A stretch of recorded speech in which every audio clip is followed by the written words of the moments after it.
ಎಲ್ರಿಗೂ ನಮಸ್ಕಾರ. ಭಾಷೆ ಸಾಮೂಹಿಕ ಸಂವೇದನೆ. ಮೊದಲನೇದಾಗಿ ನಾನು ನಿರೂಪಕಿಯಾಗಿ ಎಲ್ರಿಗೂ ಪರಿಚಯ ಇತ್ತು. ಪ್ರಾಯಶಃ ಬೆಳಗ್ಗೆ 8 ಗಂಟೆಗೆ ನೀವು ಶುಭೋದಯ ಕರ್ನಾಟಕದಲ್ಲಿ ನನ್ನ ನೋಡಿರ್ತೀರಿ. ಬಹಳ ಜನಕ್ಕೆ ನಾನು ನೈಟಿ ಹಾಕೊಂಡು ಬಂದಿಲ್ಲ ಅಂದರೆ ನಾನು ಯಾರು ಅಂತ ಗೊತ್ತಾಗೋದಿಲ್ಲ. ಇವತ್ತು ನೀವು ಹೇಳ್ದಂಗೆ ಮಿಣಿ ಡ್ರೆಸ್ಸಲ್ಲಿ ಬಂದ್ವಿ. ನಮ್ಮಲ್ಲಿ ಏನಂತ ಹೇಳಿದ್ರೆ, ಉತ್ತರ ಕರ್ನಾಟಕದ ಕನ್ನಡ ಅಂದಾಗ ಅಲ್ಲಿ ಒಂದಷ್ಟು ಬೈಗಳದ ಮುಖೇನ ಅವ್ರನ್ನ ಉತ್ತರ ಕರ್ನಾಟಕದ ಕನ್ನಡ ಅಂತ ಗುರುತಿಸ್ತಾರೆ. ಮಂಡ್ಯ ಅಂದರೆ ನಿಮಗೆ ಗೊತ್ತಿರುತ್ತೆ, ಮಂಡ್ಯದೊಂದು, ಕೋಲಾರದೊಂದು ಗಳು ಸೇರಿಸ್ತಾರೆ ಅಂತ. ಮಂಗಳೂರಿನ ಬಿಡಿ ಕನ್ನಡ ಇಷ್ಟು ಗೊತ್ತಿತ್ತು. ಮಲೆನಾಡು ಭಾಗದಲ್ಲಿ ಕನ್ನಡ ಭಾಷೆ ಮಾತನಾಡೋರಿದ್ರು, ವಿಡಿಯೋಗಳನ್ನು ಮಾಡೋರಿದ್ರು. ಆದರೆ ಈ ಸಂಪ್ರದಾಯ, ಸಂಸ್ಕೃತಿ, ಆಚರಣೆ ವಿಚಾರ ಜೊತೆಗೆ ದಿನನಿತ್ಯದ ಜೀವನದ ಜೊತೆ ಭಾಷೆನ ಬೆರೆಸಿ ಯಾರು ಮಾಡಿರಲಿಲ್ಲ. ಆ ಪ್ರಯತ್ನಕ್ಕೆ ನಾವು ಮಾಡೋಣ ಅಂತ ಅಂದ್ಕೊಂಡು ಬೆಂಗಳೂರಿನ ತಾರಸಿ ಮೇಲೆ ಮಾಡಿದ್ದು ಮೊದಲ ವಿಡಿಯೋ. ಅದು ಬಹಳ ಜನಮನ್ನಣೆಗೆ ಪಾತ್ರ ಆಯಿತು. ಅದಾದಮೇಲೆ ನಮ್ಮ ವಿಡಿಯೋಗಳನ್ನು ನೋಡೋದಕ್ಕೆ ಪ್ರಾರಂಭ ಮಾಡಿದ್ರು. ನಾನು ಆಗ ಅಂದ್ಕೊಂಡೆ, ನಮ್ಮ ಸಂಸ್ಕೃತಿ ಹೇಳೋಣ ಅಂತ. ಈಗ ಮಲೆನಾಡು ಭಾಗದಲ್ಲಿ ಎಷ್ಟು ಜನ ಈಗ ಚಿಕ್ಕಮಗಳೂರು, ಶಿವಮೊಗ್ಗ ಭಾಗದವ್ರು ಇದ್ದೀರಿ? ಹಾ, ಬಹುತೇಕ ಮಂದಿ. ನೀವೆಲ್ಲ ಇವ್ರನ್ನೇ ನೋಡಕ್ ಬಂದಿರ್ಬೇಕು, ನಂಗೆ ಡೌಟ್ ಇದೆ. ಅಲ್ಲ, ಇಷ್ಟೊಂದು ಜನ ಮೆಜಾರಿಟಿ ಇದಾರಲ್ಲ ಅಂತ. ನೋಡಿ, ಈಗ ಚಿಕ್ಕಮಗಳೂರು, ಶಿವಮೊಗ್ಗಕ್ಕೆ ಯಾವುದೇ ಗಡಿ ಜಿಲ್ಲೆಯ ನಂಟಿಲ್ಲ.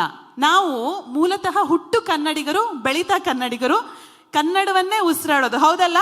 ನಮಗೆ ಬೇರೆ ಭಾಷೆಯೂ ಗೊತ್ತಿಲ್ಲ.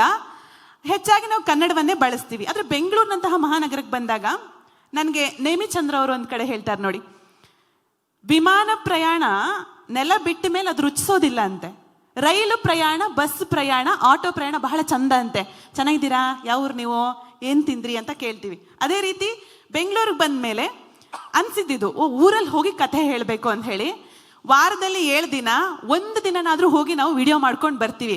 ಕಡುಬು ಮಾಡೋಣ, ಶಾವಿಗೆ ಒತ್ತೋಣ, ಸೌದೆ ಮಾಡೋಣ, ಸೌದೆ ಒಲೆ ಉರ್ಸೋಣ ಅಂತ. ತುಂಬಾ ಆಶ್ಚರ್ಯ ಏನಂತ ಹೇಳಿದ್ರೆ, ಬೆಂಗಳೂರಿನ ಯಾವುದೋ ಮಾಲ್, ಮೆಡಿಕಲ್ ಸಿಗ್ದವ್ರು ನನಗೆ ಕೇಳ್ತಾರೆ, ಹೆಂಗ್ ನೀವು ಸೌದೆಲೆಲ್ಲ ಬೆಂಕಿ ಹಾಕ್ತೀರಾ ಅಂತ. ಸೌದೆಯಲ್ಲಿ ಬೆಂಕಿ ಹಾಕಿಲ್ಲ ಅಂದ್ರೆ ನಮ್ಮ ಹೊಟ್ಟೆಗೆ ಅನ್ನ ಇಲ್ವಲ್ಲ.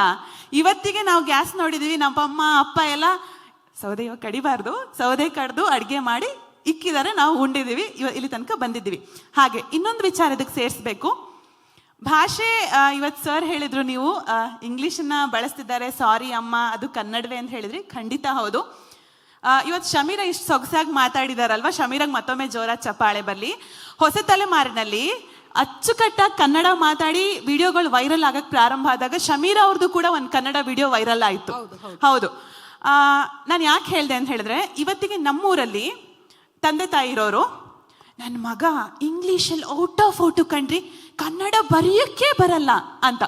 ಅದೊಂದು ರೀತಿ ಹೆಮ್ಮೆ ಅವರಿಗೆ. ಭಾಷೆ ಒಂದು ಸಂವಹನ ಮಾಧ್ಯಮ ನನ್ನ ಪ್ರಕಾರ.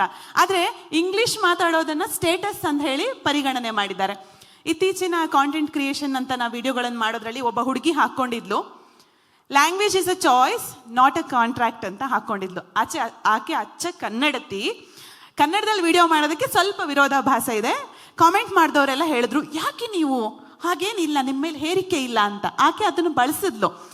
ಕನ್ನಡಿಗರಾಗೇ ನಾವು ಆ ಧೋರಣೆ, ಒಂದು ಪದ ಅಥವಾ ವಾಕ್ಯ ಇದೆ ಅಂದರೆ ಇನ್ನೆಲ್ಲಿ ಅಂತ ಬಂದಾಗ ನಾನು ಈ ಥರ ಒಂದು ವಿಡಿಯೋ ಮುಖೇನ ನಮ್ಮ ಭಾಷೆ ಹೇಳೋಣ, ಸಂಸ್ಕೃತಿ ಹೇಳೋಣ ಅಂತ ಹೊರಟಿದ್ದು. ಭಾಳ ಒಳ್ಳೆ ಪ್ರಯತ್ನ. ಏನಂದರೆ, ನಾವು ಕನ್ನಡ ಬೇರೆ ಬೇರೆ ಶೈಲಿಯ ಕನ್ನಡವನ್ನು ಅಥವಾ ಜೀವನ ಶೈಲಿಯನ್ನು ನಾವು ಕಲ್ತ್ಕೋತಾ ಇದ್ದಿದ್ದು ಹೇಗೆ ಅಂದರೆ, ಈ ಉತ್ತರ ಕನ್ನಡದ ಯಾರೋ ಕತೆಗಾರರ ಕತೆ ಬರೆದಾಗ ಆ ಕತೆ ಓದ್ತಾ ನಾವು ಅಲ್ಲಿನ ಜೀವನ ವಿಧಾನ ಹೇಗಿದೆ ಅಂತ ಎಲ್ಲ ಕತೆಗಾರರು ಬೇರೆ ಬೇರೆ ಭಾಗದವ್ರು ಬರೆದಾಗಲೇ ನಮಗೆ ಆ ಸಂಸ್ಕೃತಿ, ಆ ಭಾಷೆ, ಆ ಊರು, ಪ್ರದೇಶ ಗೊತ್ತಾಗ್ತಾ ಇದ್ದಿತ್ತು. ಆದರೆ ಈಗ ವಿಡಿಯೋ ಮಾಧ್ಯಮವನ್ನು, ಹೊಸ ಮಾಧ್ಯಮವನ್ನು ಕೂಡ ಈ ಬೇರೆ ಬೇರೆ ಸ್ಲ್ಯಾಂಗಿನ ಕಾರಣಕ್ಕೆ, ಬೇರೆ ಬೇರೆ ಸೊಗಡಿನ ಭಾಷೆಗಳ ಕಾರಣಕ್ಕೆ ಸ್ನೇಹ ಬಳಸ್ಕೊಳ್ತಾ ಇದ್ದಾರೆ, ಇನ್ನೂ ತುಂಬ ಜನ ಬಳಸ್ಕೊಳ್ತಾ ಇದ್ದಾರೆ.